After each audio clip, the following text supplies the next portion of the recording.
Here we go. Guess what? Benjamin Netanyahu, ladies and gentlemen, had a Christmas wish for Christians. I'm not kidding. Here it is. To our Christian friends around the world, Merry Christmas. Christmas is supposed to be a time of goodwill to all men and peace on earth. But turns out I had other plans. Anyway, okay, here we go. Well, we don't have peace on earth, not on our part anyway. And we certainly don't.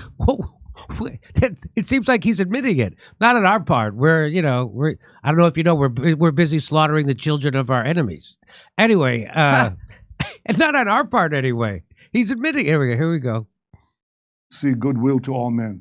We're facing monsters who But enough about when I go to see my shrink. Anyway,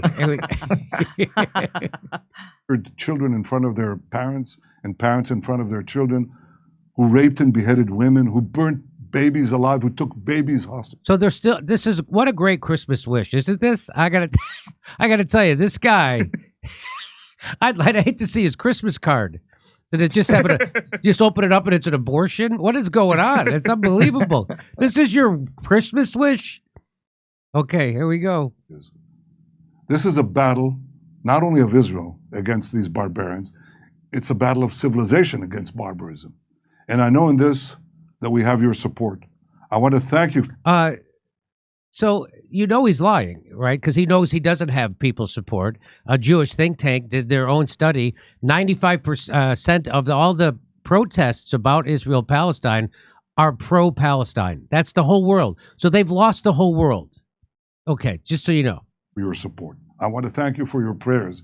And I want to assure you that as we stand together, we will also prevail. We shall win this war and secure our common values and our common future. Thank you. Boy, Satan Claus really looks different this year. And what a better Christian Christmas message could you deliver than saying you're slaughtering the people who are standing on the land that you want? That's Merry Christmas, huh? And by the way, when Satan Claus comes down the chimney, he knows whether you've been naughty or nice because he monitors all of your social media and your emails. So be good for goodness sake, or he's going to send a laser-guided reindeer down your chimney, and you better have the milk and cookies ready. Jolly old Saint Nuke. That's what I call him, ladies and gentlemen. So Scott Ritter kind of gave it to him. Scott Ritter says, "Rotten hell, BB. You're the most evil man in the world, whose hateful ideology has condemned tens of thousands of Palestinians to death at the hands of your brutal military. Yitzhak Rabin had led Israel down a path of peace. You helped murder him and have since taken Israel down the path of death and destruction, which will inevitably lead to its rightful destruction. I will celebrate the day and your repugnant nation are eliminated from the face of the earth. Free Palestine. Merry Christmas." I said that at by the way, and then Ryan Dawson says, also hundreds of thousands of Iraqis. Israel lied about Iraq and Syria. Yes. And so I actually said that at a Christmas party to a Jewish guy who's a friend of mine.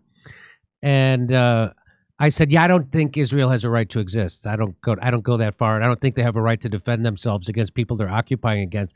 And he had never heard someone say that. He didn't think that was coming, and it was just like bam, bam.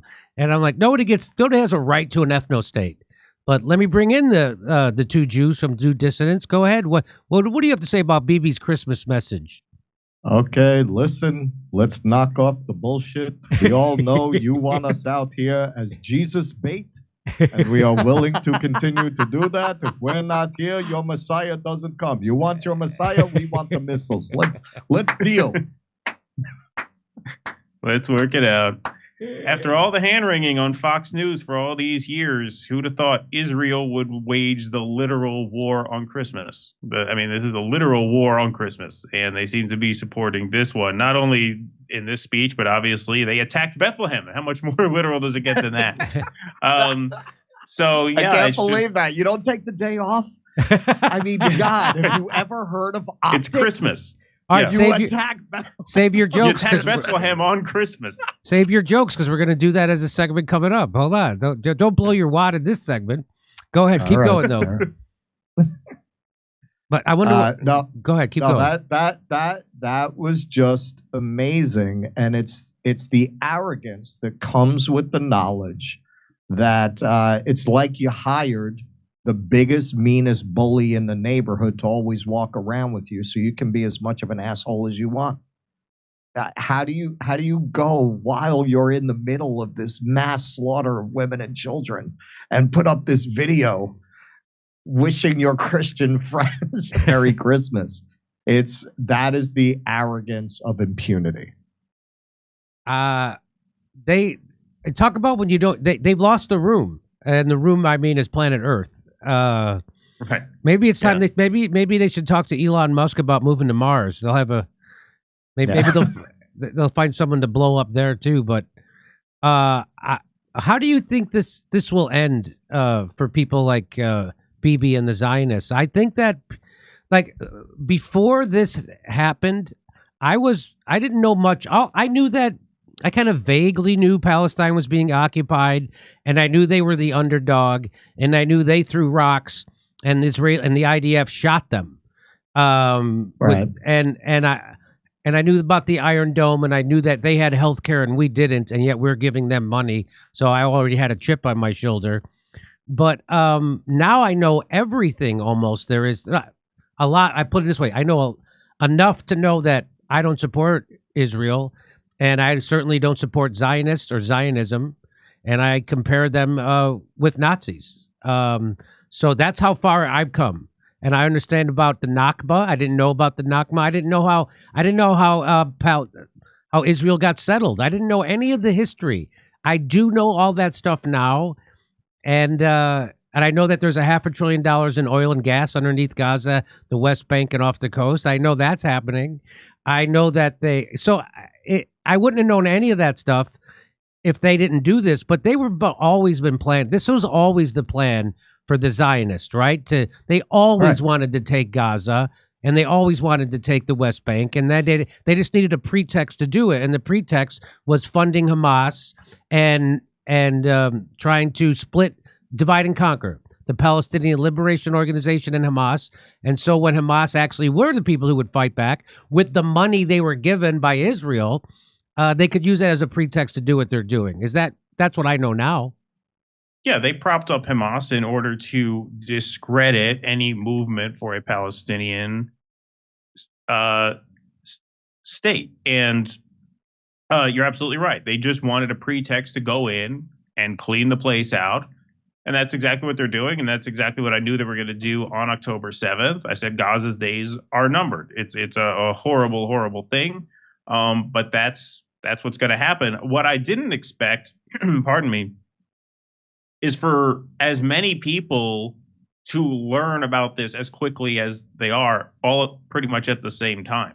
And that's why you're just seeing this massive outpouring of resistance to what Israel is doing. And to answer what you asked, I think long-term Israel will be a pariah state. They are not going to get away with this in the long run because the support of the world, like you said, they've lost the room. They have lost the room. You just cannot do a thing like this in broad daylight nowadays, where everybody has a camera on them at all times and can post whatever within the view of that camera up online and have it viewed by tens of millions of people within a few minutes.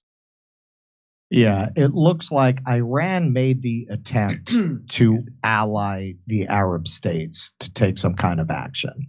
And it looks like most of them are too corrupted and too bought off by U.S. and Western bribes to really step up to protect the Palestinian people.